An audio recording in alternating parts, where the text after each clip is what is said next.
बिस्मिल्लाहिर्रहमानिर्रहीम। आज का जो हमारा टॉपिक है ये है domain and range of linear function and domain and range of quadratic function. Linear function और क्वाड्रेटिक फंक्शन से आप बखूबी वाकिफ़ होंगे क्योंकि हर फंक्शन जो होता है वो एक इक्वेशन होता है। तो अगर आपको लीनियर इक्वेशन का पता है तो क्वाड्रेटिक इक्वेशन इनका तो मीन्स कि आप इस पर्टिकुलर टॉपिक को जानते हैं। अब वो क्या है कि जैसे लीनियर इक्वेशन या लीनियर फंक्शन कौन सा होता है जिसके ऊपर जो वेरिएबल होता है उसकी जो मैक्सिमम जो डिग्री है वो 1 होती है और जिसकी जो मैक्सिमम डिग्री है वो 2 हो तो वो आपके पास क्वाड्रेटिक फंक्शन है। तो जैसा कि अब आपके पास एक ये फंक्शन दिया हुआ है, इसमें x जो है वो वेरिएबल इसके ऊपर पावर नहीं लिखी हुई, मीन्स की डिग्री 1 है। अगर इसके ऊपर 2 लिख दिया जाए तो ये क्वाड्रेटिक होगा। ये तो बिल्कुल बेसिक है। आइए हम इसकी डोमेन और रेंज को देखने की कोशिश करते हैं कि इसकी डोमेन क्या होगी और इसकी रेंज क्या होगी। और डोमेन और रेंज से आप बखूबी वाकिफ़ हैं कि डोमेन से क्या मुराद है कि एक पर्टिकुलर फंक्शन जो है उसको हम क्या क्या वैल्यू दे सकते हैं। तो जो जो वैल्यू वो दी जा सकती है एक फंक्शन को जिस पर उसका आउटपुट आता है। जिस पर एक फंक्शन आउटपुट नहीं देता वो उसकी डोमेन, वो वैल्यू उसकी डोमेन में शामिल नहीं होती है असल में। यानी आउटपुट आएगा तो डोमेन में है और डोमेन जो हम उसको वैल्यू देंगे उसके अकॉर्डिंगली उसका आउटपुट आएगा। तो इनफैक्ट कि उसका आउटपुट आना चाहिए। हम ये कह देते हैं कि फंक्शन जिन वैल्यूज पर डिफाइंड होता है वो उसकी डोमेन में शामिल होती है और जिसपे वो अनडिफाइंड हो जाता है यानी उसके ऊपर उसका आंसर ही नहीं आता, वो वाली वैल्यू उसकी डोमेन में शामिल नहीं होती है। अब हम देखते हैं कि ये जो फंक्शन दिया हुआ है इसको हम आखिर x है ना आपके पास इनपुट वेरिएबल। तो इनपुट आपके पास जो वेरिएबल है यहां पर इसको क्या वैल्यू इनपुट की जा सकती है, ये है इंडिपेंडेंट वेरिएबल, इसको हम इनपुट वेरिएबल कहते हैं। इसको अब x को हम क्या वैल्यू दें जिस पर y का आंसर निकल आए। तो अब इसको हम देखते हैं। तो आंसर यहीं पे ऊपर ही लिखा हुआ है क्योंकि लीनियर फंक्शन का बहुत सिंपल और सादा होता है, इसके अंदर ऐसा है नहीं कोई।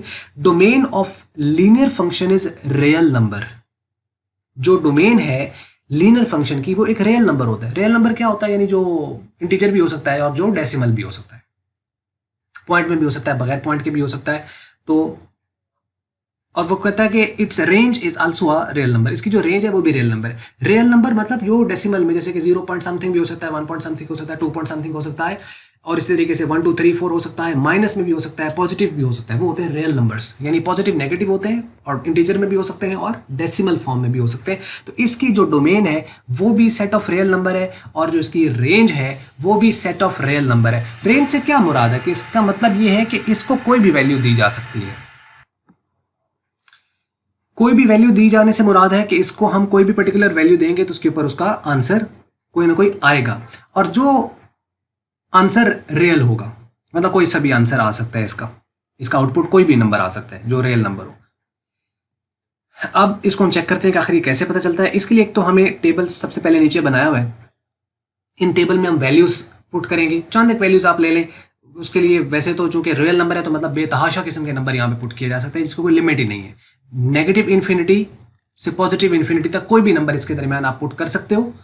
अब वो सारे तो हम चेक नहीं करेंगे लेकिन चंद एक हमने कुछ नेगेटिव में ले लिए, फिर 0 में ले लिए और 2 पॉजिटिव में ले लिए। तो 5 वैल्यूज आप लेकर चेक कर सकते हैं इसको। ये जस्ट है। अब ये सारी की सारी ये डोमेन नहीं है लेकिन ये डोमेन में से है। ये सारी की सारी रेंज नहीं है लेकिन ये रेंज में से चंद नंबर है, जैसे कि ये डोमेन में से चंद नंबर है। अब हमने क्या किया कि x की वैल्यू पुट की और आगे वो फंक्शन यानी y की वैल्यू यहाँ पे कंप्यूट हो जाएगी। हमने x की वैल्यू -2 पुट की है इस फंक्शन के अंदर f of x is equal to 3x plus 5 में। जब हम यहाँ पे माइनस का 2 पुट करेंगे तो 3 2s are 6, माइनस का 6 आएगा, माइनस का 6 प्लस का 5 माइनस का 1। इसका मतलब अगर हम ये इनपुट दें इस फंक्शन को तो इसका आंसर ये आता है सीधा है इसके अंदर। दूसरा अगर हम देखें कि -1 हम यहाँ पर पुट करते हैं, अगर इसकी वैल्यू हमने -1 पुट की है तो -1 आप यहाँ पुट करें तो ये माइनस का 3 हो जाएगा, तो प्लस का 5 और माइनस का 3 प्लस का 2 आएगा तो इसका 2 आंसर आएगा। अगर हम यहाँ 0 पुट करते हैं तो इससे मल्टीप्लाई होगा, ये 0 हो जाएगा तो इसका आंसर 5 आ जाएगा। 1 पुट करें तो ये 8 हो जाएगा और अगर हमने 2 पुट किया यहाँ पर तो 11 हो जाएगा, यानी 6 plus 5 that is equal to 11। तो मीन्स के इन वैल्यूज पर ये इसके आंसर आ रहे हैं। अब यहाँ से हम क्या कंक्लूड क्या कर सकते हैं, मीन्स के नेगेटिव नंबर पे भी आंसर आ रहा है, 0 पे भी आ रहा है, पॉजिटिव पे भी, और नेगेटिव में पीछे आप माइनस का 3 पुट कर ले, -4 पुट कर ले, -5 अप टू माइनस इन्फिनिटी तक कोई भी नंबर आप पुट करें, चाहे पॉइंट में आप ले लें, जैसे माइनस का 2.5 ले लें उसको पुट कर दें, 0.5 पुट कर दें, 0.7 पुट कर दें, मीन्स के एनी नंबर हम फीड कर सकते हैं एक्स की जगह, उसके ऊपर उसका आंसर आएगा। इसका मतलब है कि यहाँ पर कोई भी एक्स की ऐसी वैल्यू नहीं है कि जो हम यहाँ पर पुट करें और ये फंक्शन अनडिफाइंड हो जाए, ये आंसर उसका देता जाएगा, किसी भी वैल्यू पर कोई भी आंसर आता जाएगा। तो इसका मतलब ये है कि इसकी जो डोमेन है वो रियल नंबर है, सेट ऑफ रियल नंबर, और इसकी जो रेंज है वो भी सेट ऑफ रियल नंबर है। अच्छा, रेंज का हमें किस तरीके से होता है कि कोई भी आंसर कैसे आ सकता है, क्योंकि यहाँ पे देखो फॉर एग्जाम्पल कि मैं इसका आंसर लेना चाहता हूँ, फर्ज कर लें कि मैं इसका आंसर 4 लेना चाहता हूँ कि क्या ये जो फंक्शन है क्या ये 4 आंसर दे सकता है 4। अब नॉर्मल तो अब आप यहाँ पे देखो, मैं यहाँ पे पुट करता हूँ 0, तो जब मिनिमम 0 वैल्यू ना, यहाँ पे मैंने 0 पुट कर दिया तो इसका मतलब इसका आंसर 5 आ रहा है। अब अगर मैं यहाँ 1 पुट कर देता हूँ, 0 से आगे चले गए, तो फिर ये इसका आंसर 8 आ रहा है। अगर मैं -1 पुट करूँ तो इसका आंसर 2 आ रहा है। -2 पुट करूँ, यहाँ पर माइनस का 2 पुट करूँ तो माइनस का 1 आ रहा है, क्योंकि माइनस का 2 पर -1 आ रहा है। माइनस का 3 पुट करूँ तो माइनस का 9 और प्लस का ये तो माइनस का 4 आ रहा है। तो 4 तो इसका आ ही नहीं रहा, लेकिन ये तो मैं इंटीजर वैल्यू पुट कर रहा हूं, तो ये तो मैं इंटीजर वैल्यू पुट कर रहा हूं, और फंक्शन इस तरीके से डिफाइन नहीं है कि बाज़ होता है फंक्शन की मैपिंग की जाती है कि इंटीजर टू इंटीजर, या natural number to natural number, या whole number to whole number, मतलब होल नंबर में से ही आपने इसको वैल्यू देनी है, दूसरे में से वैल्यू नहीं देनी, ऐसा तो कुछ नहीं है। इसको ओपन है, ये बिल्कुल ओपन है, मतलब आप इसको कोई भी वैल्यू फीड करो और वो रियल में से कोई भी वैल्यू फीड कर सकते हैं। इसका मतलब इसका 4 आंसर अगर हम लेना चाहते हैं तो हम इसको इक्वेट कर दें कि 3x + 5 = 4।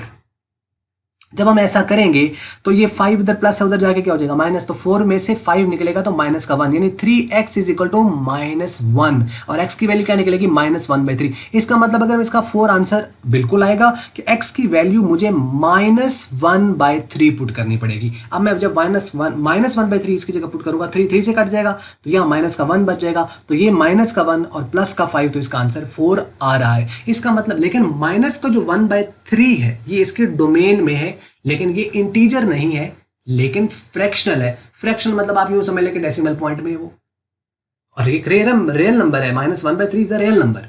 तो हम यहां पर कोई भी वैल्यू पुट करके कोई सा भी आंसर ले सकते हैं। तो अब इसका हम रेंज जो हम फाइंड करते हैं ना, तो उसमें हमें क्या करना है, इसको रिप्लेस करना है y से। तो हम इसको लिख सकते हैं y = 3x + 5। अब आप इसको इन टर्म ऑफ y ले जाओ, इसको मतलब x = हमने करना है। तो अगर हम इसको लिखें तो कैसे लिखा जा सकता है इसी वाले फंक्शन को, y = 3x + 5। अब मैं इसको क्या कर सकता हूं, 3x = y - 5, ये आ जाएगा। अब x की जो वैल्यू है यहां पर वो क्या आ जाएगी, x की वैल्यू आ जाएगी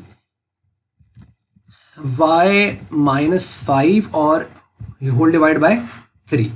अब इसमें इसका मतलब है कि मैं y की कोई भी वैल्यू यहां पे पुट कर सकता हूं, y की कोई भी वैल्यू पुट कर सकता हूं। तो क्या मुराद है कि अब यहां पे देखो कि y की मैं कौन सी मर्जी वैल्यू पुट करूं, पॉजिटिव नेगेटिव, क्या x का आंसर नहीं निकलेगा, x का आंसर निकलेगा। तो हमें क्या चेक करना है कि यहाँ पे y की कौन सी मैं वैल्यू पुट करूं। आप -5 पुट करें तो -5 -5 -10 -10/3 इसका आंसर आ जाएगा। पॉइंट में भी आप ले सकते हो, या मैं +5 पुट करूं तो 5 - 5 / 3 तो वो 0 आ जाएगा। तो मीन्स के x की हर वैल्यू निकल रही है। तो यहां से पता चल रहा है कि y की, अब इससे मुताबिक आपने देख लेना कि यहाँ पे y की कोई भी वैल्यू पुट की जाए तो x का आंसर चूंकि निकल रहा है तो y हमारी रेंज बताता है। तो इसका मतलब y की भी कोई भी वैल्यू हो सकती है। इसलिए हम कह देते हैं कि जो ये जो आपके पास फंक्शन, एक लीनियर फंक्शन दिया गया है, इसमें कोई सी भी वैल्यू आ सकती है। तो इसके डोमेन में भी कोई सी भी वैल्यू आ सकती है, सेट ऑफ रियल नंबर, और इसकी रेंज में भी सेट ऑफ रियल नंबर आ सकती है। अब उसके बाद आप देखिए कि यहाँ पे ये तो टेबल मैंने बता दिया। Thus you can put any value of x to get the value of y or f of x, क्योंकि y को हम f of x कहते हैं। Therefore, domain of f of x = 3x + 5 is a set of real numbers। अब इसको इस तरह भी लिखा जा सकता है, और इसको हम डोमेन को लिखना चाहें तो इसको -∞ to ∞ ये भी लिखा जा सकता है। तो एक तो तरीकाकार है इसका कि हम इस तरह इसको लिख दें सेट ऑफ रियल नंबर करके, ये डोमेन इसकी जो है वो सेट ऑफ रियल नंबर है, या रेंज इसकी सेट ऑफ रियल नंबर है। इसको इस तरह भी लिखा जा सकता है जो कि इंटरवल की शक्ल में, और इसको ओपन इसलिए रखा है क्योंकि इन्फिनिटी जो होती है वो कभी क्लोज नहीं होती है। नेगेटिव इन्फिनिटी यानी नेगेटिव नंबर कोई भी ले लें और पॉजिटिव नंबर कोई भी ले लें, और ये इन्फिनिटी मतलब इसमें रियल नंबर आ जाएंगे कि any negative number, any positive real number, कोई सा भी आप इसमें ले सकते हैं। तो ये इसकी डोमेन कहलाएगी। तो ये उम्मीद है आपको समझ लग गया होगा। अब हम चलते हैं क्वाड्रेटिक फंक्शन की तरफ, इसकी हम डोमेन और रेंज को देखते हैं। तो domain and range of quadratic function, एक एग्जाम्पल ली हुई, आइए देखते हैं। बात कर रहे हैं यहाँ पर कि domain of the quadratic function is a set of real numbers, यानी जो क्वाड्रेटिक फंक्शन है उसकी जो डोमेन है, ये जो क्वाड्रेटिक फंक्शन दिया गया है, ये एक कहता है कि ये सेट ऑफ रियल नंबर है। फंक्शन आपके पास है y is equal to x का स्क्वायर। तो अब इसमें हम x की क्या वैल्यू पुट कर सकते हैं? हम नेगेटिव भी कोई पुट कर सकते हैं, हम पॉजिटिव भी कोई भी वैल्यू पुट कर सकते हैं, हम जीरो भी पुट कर सकते हैं, हम इंटीजर भी पुट कर सकते हैं, और हम पॉइंट में यानी डेसिमल में भी पुट कर सकते हैं। तो मीन्स के इसकी यहाँ पर आप x की कोई भी वैल्यू पुट करो, पॉजिटिव पुट करोगे तो उसका फिर भी पॉजिटिव में आंसर आ जाएगा, नेगेटिव पुट करोगे उसका आंसर भी पॉजिटिव आएगा, जीरो पुट करोगे तो सीधा सीधा जीरो आ जाएगा, जीरो पे जीरो आ जाएगा, नेगेटिव पे पॉजिटिव आंसर आएगा, पॉजिटिव पे तो वैसे ही पॉजिटिव आएगा क्योंकि स्क्वायर है, उसको नेगेटिव को पॉजिटिव कर देगा। इसका मतलब ये है कि ये जो y की वैल्यूज निकल रही हैं ये है डोमेन, इसकी रेंज, और जो x की वैल्यू है इसको जो हम फीड कर रहे हैं ये है उसकी डोमेन। तो हम ये कह सकते हैं कि इसकी जो रेंज है ना उसमें कोई भी नेगेटिव आंसर नहीं आना।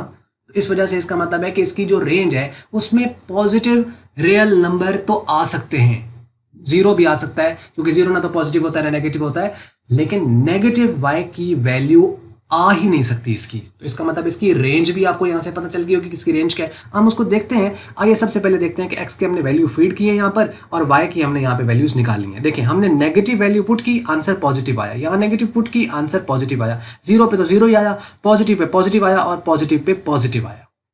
तो मीन्स क्या, -2 पुट किया x की जगह पे तो उसका स्क्वायर प्लस का 4, -1 पुट किया तो 1, -1 का स्क्वायर 1, 0 का स्क्वायर 0, 1 का स्क्वायर 1, 2 का स्क्वायर 4। इसका मतलब डबल होती जाएगी वैल्यू, यानी अगर हम 100 पुट करेंगे तो उसका वो डबल हो जाएगा, 2 0 ज्यादा 10,000 आ जाएगा। तो यानी इस तरीके से 10 पुट करेंगे तो 100 आ जाएगा। तो इस तरह नेगेटिव पुट करेंगे तो पॉजिटिव रहेगा। मतलब एक चीज तय है कि x की वैल्यू हम पॉजिटिव नेगेटिव ले सकते हैं, लेकिन y की जो वैल्यू है वो नेगेटिव नहीं आएगी, जीरो आ सकती है, जीरो आ सकती है लेकिन नेगेटिव नहीं आएगी।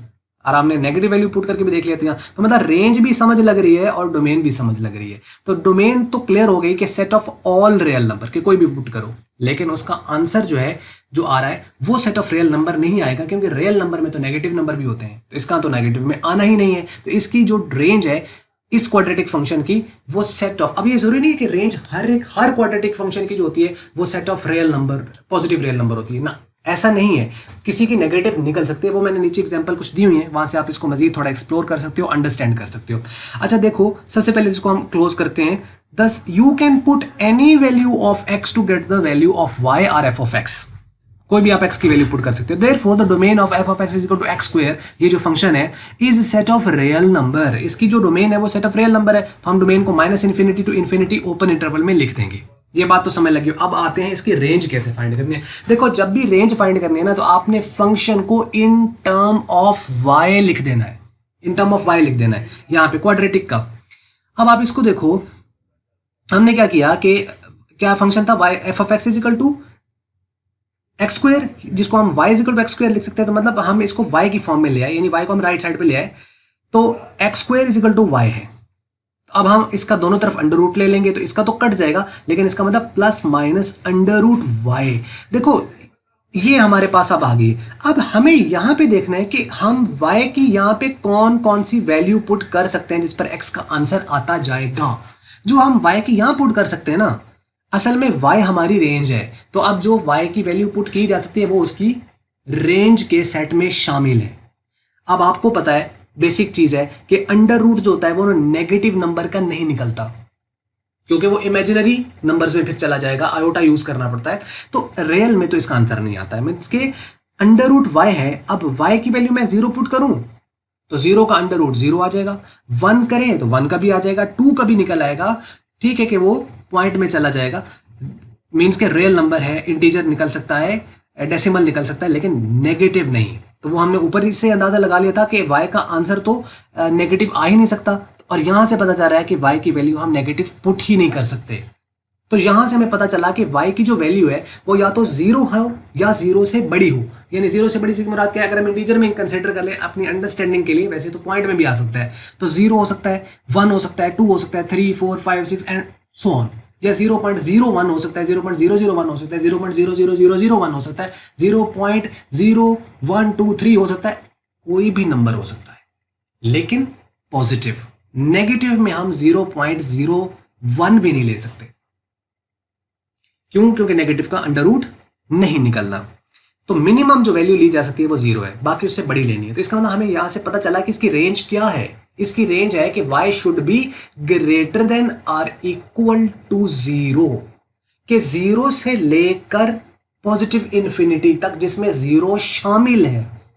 तो इसका मतलब ये क्या बनेगा, क्लोज ओपन इंटरवल बनेगा अगर हम इसकी रेंज को लिखते हैं। तो अगर हम इसकी रेंज को लिखते हैं, क्योंकि 0 शामिल है, तो 0 शामिल है, तो इसका मतलब इसको अगर हम लिखें तो हम कैसे लिख सकते हैं, इसको हम लिखेंगे 0 कॉमा इंफिनिटी। इंफिनिटी के लिए मुझे वहां से लेना पड़ना, यहां से कॉपी कर लेते हैं इसको। तो इसका मतलब है कि इसकी जो रेंज बनती है ना, वो ये बनती है, ये क्लोज ओपन इंटरवल, क्योंकि इंफिनिटी तो ओपन होनी है। इसका मतलब है कि मैं 0 पुट कर सकता हूं, ये रेंज है इसकी, इसी फंक्शन की। फंक्शन वही रहेगा, देखो ये सिर्फ हम उसको चेंज करते हैं अपनी आसानी के लिए। फंक्शन वही है, y is equal to x square या f(x) is equal to x square. हमने इसको, अब इसकी क्या बनेगी रेंज, के 0 से लेकर इंफिनिटी तक। अब इसके मतलब है 0 शामिल है, इंक्लूसिव है, लेकिन इंफिनिटी तो एक्सक्लूसिव होती है, यानी क्लोज ओपन इंटरवल बनेगा। इस इंटरवल पर मैंने एक लेक्चर पीछे दिया हुआ है, इसके हवाले से आपको पता होगा कि ये इन सिंबल्स का मतलब क्या है, इन ब्रैकेट्स का मतलब क्या है और क्या क्या मीनिंग होता है। ये आएगी इसकी रेंज। और इस रेंज को हम क्या कह सकते हैं, इस रेंज को हम कह सकते हैं कि y should be greater than r is equal to 0, कि 0 हो सकता है या 0 से बड़ा हो सकता है।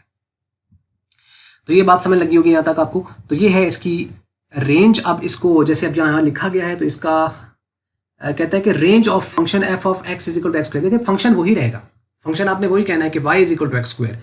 तो function f(x) is equal to x square is set of positive real number, set of positive real number. Real number मतलब पॉइंट में आ सकता है लेकिन positive, such that range of the function is equal to y greater than r is equal to 0। यानी यूं लिख सकते हैं कि जैसे मैंने आपको यहां पे शो किया उस तरह लिख सकते हैं। उम्मीद करते हैं आपको ये बात समझ लगी होगी। अब ये कुछ नीचे ना फंक्शंस दे रखे हैं, इसको आपने ना ट्राई करना है, तो बड़ी चीजें मजीद क्लियर होंगी इंशाल्लाह। अच्छा, अब ये जो फंक्शन दिया हुआ है ना पहला f(x) is equal to -x का स्क्वायर, ये भी एक क्वाड्रेटिक फंक्शन है। x की तो वैल्यू हम यहाँ पे कोई भी पुट कर सकते हैं, तो डोमेन तो इस फंक्शन की भी set of all real number है। लेकिन अगर इसकी हम रेंज की बात करें तो अब आप इसकी रेंज कैसे निकालोगे, बिल्कुल उसी तरह करेंगे कि y is equal to -x का स्क्वायर लिखा जा सकता है।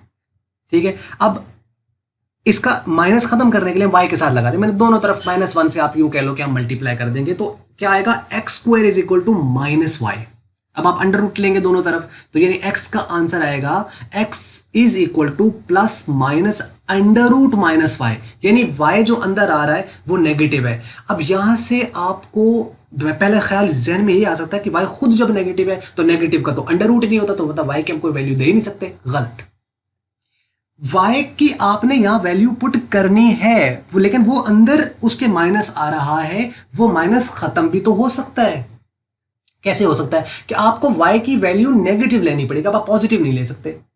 0 ले सकते हैं, हाँ 0 ले सकते हैं, क्योंकि -0 का अंडर रूट 0 होता है, +0 का अंडर रूट 0 होता है, क्योंकि 0 ना तो पॉजिटिव होता है ना नेगेटिव होता है, तो 0 हो सकता है। लेकिन क्या 1 हो सकता है? अगर हम y की वैल्यू 1 लें तो वो तो बन जाएगा ना -1 अंडर रूट, तो वो तो माइनस में आ गया, तो माइनस का तो अंडर रूट निकलता ही नहीं, तो y की वैल्यू नेगेटिव, इस फंक्शन में y की वैल्यू नेगेटिव नहीं हो सकती। और ऊपर जो फंक्शन हमने किया था, यानी इसकी रेंज कभी इस वाले फंक्शन की जो रेंज है ना वो नेगेटिव नहीं निकलेगी, रेंज नेगेटिव नहीं निकलेगी। तो नहीं, इस वाले की नहीं, इस ऊपर जो फंक्शन है इसकी जो रेंज निकलेगी वो नेगेटिव ही आएगी, इसका जो आंसर होगा। और इस वाले का नेगेटिव नहीं निकल सकता, ऊपर वाले का, यानी इसका नेगेटिव नहीं निकल सकता और नीचे वाले का पॉजिटिव नहीं निकल सकता आंसर, क्योंकि उसके साथ माइनस है। इसका नेगेटिव कहीं पे भी नहीं आया था, हमने नेगेटिव पुट किया तो उसने पॉजिटिव दिया इस वाले फंक्शन का, और इसके उल्ट है दूसरे वाला फंक्शन, उसके साथ है माइनस एक्स स्क्वायर, मतलब y का आंसर नेगेटिव ही आएगा, पॉजिटिव आ ही नहीं सकता। 0 आएगा ये नेगेटिव आएगा, पॉजिटिव नहीं आ सकता। क्यों? क्योंकि आपको y की वैल्यू माइनस में, अब देखो माइनस का 1 लिया तो -1 और अंदर का जो माइनस है वो मल्टीप्लाई होकर प्लस का 1 हो जाएगा, तो उसका आंसर निकल आएगा। इसी तरीके से आप -25 ले लें तो माइनस इंटू -25 प्लस का 25 तो उसका √5 निकल आएगा। तो मीन्स के आंसर हमें नहीं देखने कि एक्स के आंसर क्या निकल रहा है, वो सिर्फ इसलिए होता है कि आंसर निकल रहा है या नहीं निकल रहा है, इससे हमें इतना पता चलता है कि हम वाई को फीड क्या कर सकते हैं। लेकिन y को हम क्या फीड कर रहे हैं? नेगेटिव नंबर, तब आंसर आ रहा है। अगर हम उसको y को प्लस का कोई नंबर फीड करेंगे तो वो नेगेटिव रहेगा और उसका आंसर निकलेगा नहीं, फंक्शन हो जाएगा अनडिफाइंड एक तरह से। जैसे हमने उसको बनाया तो इसका मतलब वो उसकी रेंज में शामिल नहीं है।